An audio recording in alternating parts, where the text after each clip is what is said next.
তাকে আটক করেছে থানা পুলিশ থানা পুলিশের যে সকল নিয়ে আসা হয়েছে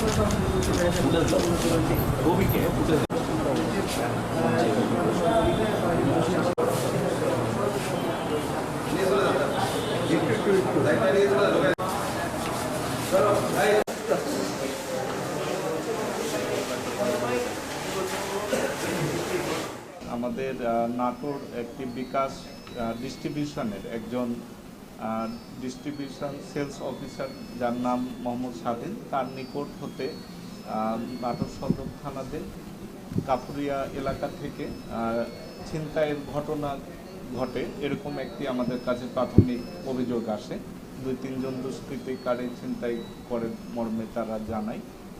পরবর্তীতে এই বিষয়টি অত্যন্ত গুরুত্ব সহকারে নেওয়া হয়। আমাদের নাটোর সদর থানার চৌকস টিম এই ঘটনাস্থল পরিদর্শন করে সিসিটিভি ফুটেজ, অন্যান্য তথ্যপাত্র বিশ্লেষণ, আমাদের গোপন তথ্য, পাশাপাশি আমাদের যে জিজ্ঞাসাবাদ তাকে করা হয়। পরবর্তীতে জানা যায় যে এই ঘটনাটি ছিল একদম সাজানো একটি ঘটনা। মোহাম্মদ স্বাধীন ইনি অনলাইন জুয়া খেলায় আসক্ত। এই জুয়া খেলায় তিনি এই 3.5 লাখ টাকা খুইয়েছেন। তো এই টাকাটি তিনি এখান থেকে আত্মসাৎ করার উদ্দেশ্যে এই ছিনতাই নাটকের ঘটনা ঘটায়, নাটকটি সাজায়। তো পরবর্তীতে আমরা জিজ্ঞাসাবাদে এবং অন্যান্য তথ্যপত্র বিশ্লেষণে আমরা তাকে জিজ্ঞাসাবাদের ফলে সে স্বীকার করেছে যে এই ঘটনায় সে নিজেই ঘটিয়েছে। এই ঘটনাটি ছিল সাজানো নাটক।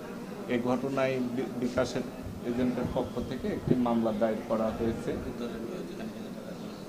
আর যেখানে টাকা সে দিয়েছে সেটি উদ্ধারের আমাদের চেষ্টা চলছে।